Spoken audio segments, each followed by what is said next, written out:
ಮಹಾಲಕ್ಷ್ಮಿ ಸಂಪತ್ತಿನ ಅಧಿದೇವತೆ.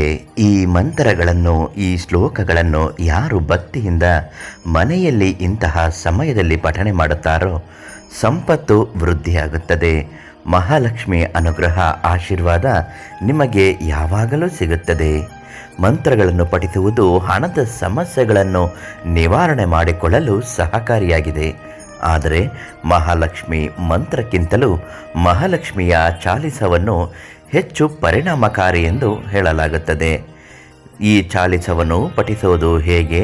ಮಹಾಲಕ್ಷ್ಮಿ ಚಾಲಿಸವನ್ನು ಪಠಿಸುವಾಗ ನಾವು ಯಾವೆಲ್ಲ ನಿಯಮಗಳನ್ನು ಮಾಡಬೇಕು, ಎಲ್ಲ ಮಾಹಿತಿ ಇವತ್ತಿನ ಕಾರ್ಯಕ್ರಮದಲ್ಲಿ ತಿಳಿಸ್ಕೊಡ್ತೀನಿ.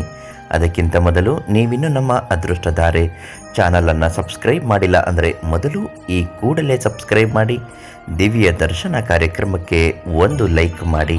ನಾವು ಹಾಕುವ ದೈವ ಮತ್ತು ಸಮಸ್ಯೆಗಳ ಪರಿಹಾರ ಮಾಹಿತಿಗಳು ಉಚಿತವಾಗಿ ಲಭ್ಯವಾಗುತ್ತೆ. ಹಾಗೂ ಸ್ತ್ರೀ ಪುರುಷ ಆಕರ್ಷಣ ಯಂತ್ರ ನೇರ ಸಿದ್ಧಿಗಾಗಿ ಪ್ರಧಾನ ತಾಂತ್ರಿಕ ಕೀರ್ತಿ ಪ್ರಸಾದ್ ಗುರೂಜಿ ಅವರನ್ನೇ ಸಂಪರ್ಕಿಸಿ.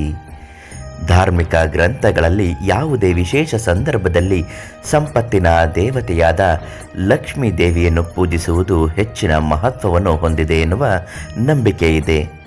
ಶುಕ್ರವಾರದ ದಿನವಾಗಿರಬಹುದು ಅಥವಾ ಇನ್ಯಾವುದೇ ಒಂದು ದಿನವಾಗಿರಬಹುದು, ನೀವು ಲಕ್ಷ್ಮೀ ದೇವಿಯ ಚಾಲಿಸವನ್ನು ಅಂದರೆ ಮಹಾಲಕ್ಷ್ಮಿಯ ಚಾಲಿಸವನ್ನು ಪಠಿಸುವುದರಿಂದ ಜೀವನದಲ್ಲಿ ಸಂತೋಷದ ಮಳೆಯೇ ಹರಿದು ಬರಲಿದೆ ಮತ್ತು ಬೇಡಿದ ವರವನ್ನು ಕರುಣಿಸುತ್ತಾಳೆ.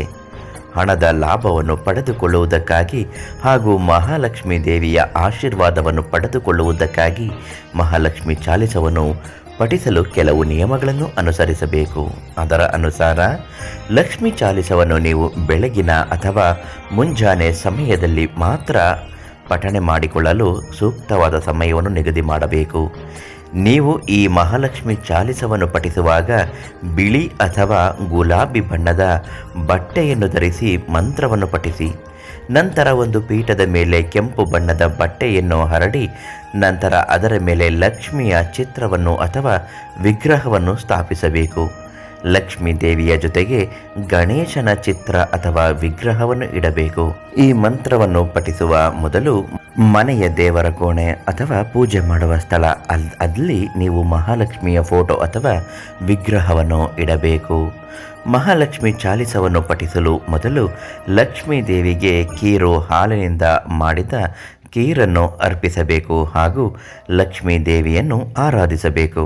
ಇದರ ಜೊತೆಗೆ ಕುಂಕುಮ, ತುಪ್ಪದ ದೀಪ, ಗುಲಾಬಿ ಪರಿಮಳಯುಕ್ತ ಧೂಪ, ಕಮಲದ ಹೂವು, ಸುಗಂಧ, ಶ್ರೀಗಂಧ, ಕೆಂಪು ಮತ್ತು ಗುಲಾಬಿ ಬಣ್ಣ, ಅಕ್ಷತೆ ಇತ್ಯಾದಿಗಳೊಂದಿಗೆ ನೀವು ಪೂಜೆ ಮಾಡಬೇಕು. ಶುಕ್ರವಾರ ಮತ್ತು ಲಕ್ಷ್ಮೀ ದೇವಿಯ ವಿಶೇಷ ದಿನಗಳಲ್ಲಿ ಮಹಾಲಕ್ಷ್ಮಿ ಚಾಲಿಸವನ್ನು ಪಾರಾಯಣ ಮಾಡಬೇಕು ಅಥವಾ ದಿನನಿತ್ಯದ ಪ್ರಕಾರ ಪ್ರತಿದಿನ ಪಠಿಸಬೇಕು. ತುಂಬ ಒಳ್ಳೆಯದಾಗುತ್ತೆ.